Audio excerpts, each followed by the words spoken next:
Strega Nona, an old tale retold and illustrated by Tomie de Paola.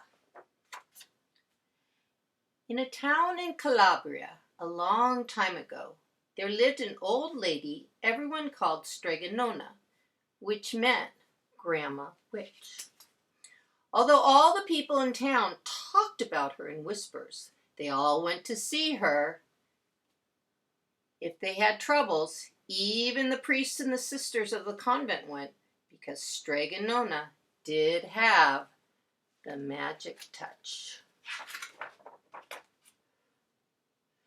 She could cure a headache with oil and water and a hairpin, and she was very good at getting rid of warts.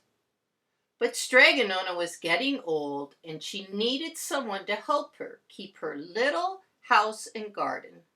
So she put up a sign in the town square.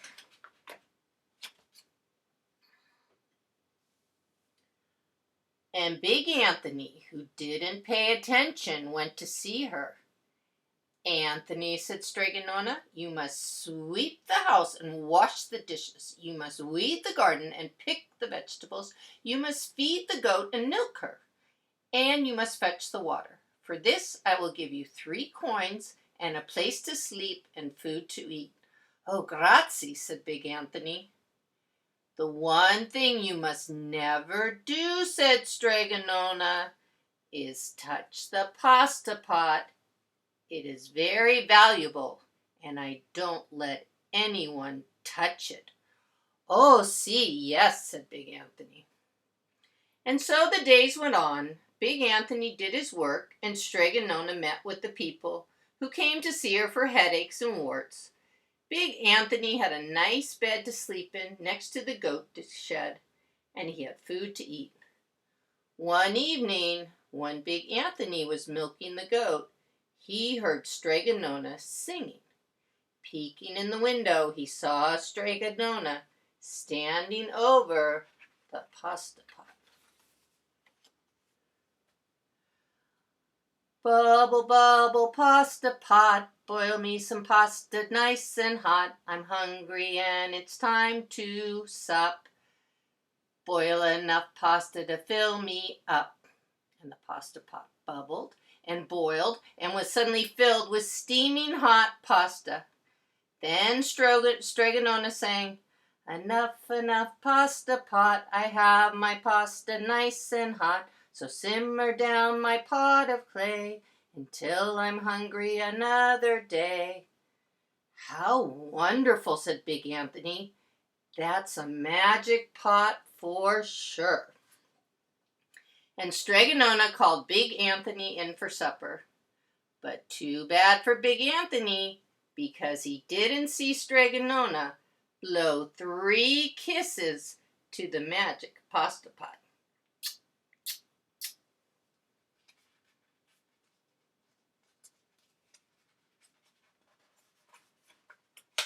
One day, and this is what happened. The next day, when Big Anthony went to the town square to fetch the water, he told everyone about the pasta pot. And naturally, everyone laughed at him because it sounded so silly. A pot that cooked pasta all by itself? "You better go and confess to the priest, Big Anthony," they said. "Such a lie." And Big Anthony was angry, and that wasn't a very good thing to be. "I'll show them," he said to himself. "Someday I will get the pasta pot and make it cook, and then they'll be sorry."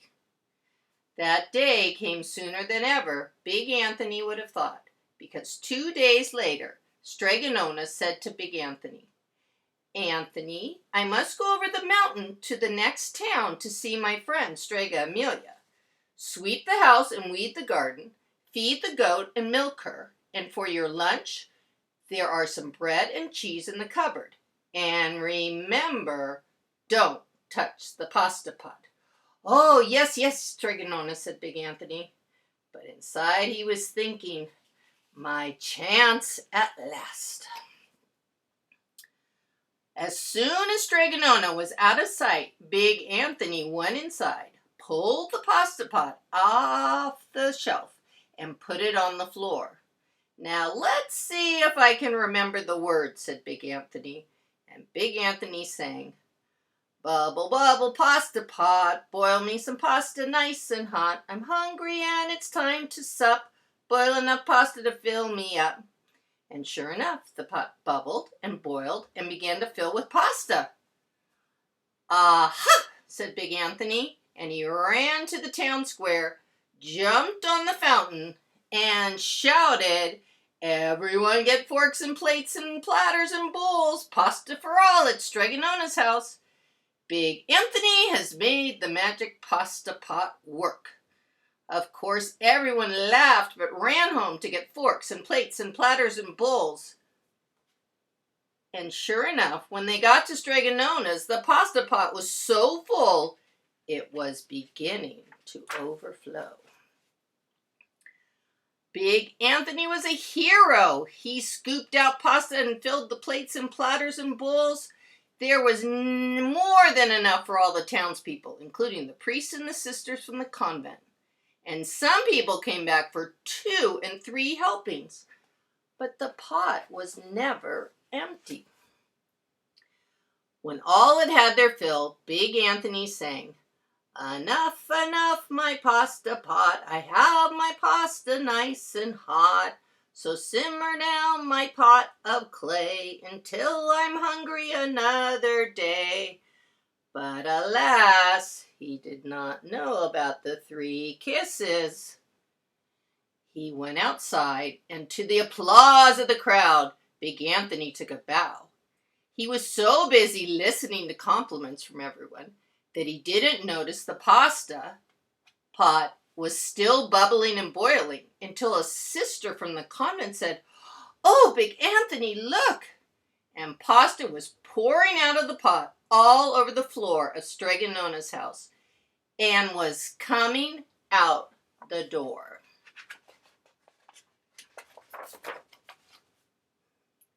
Big Anthony rushed in and shouted the magic words again, but the pot kept bubbling. He took the pot off the floor, and pasta kept pouring from it.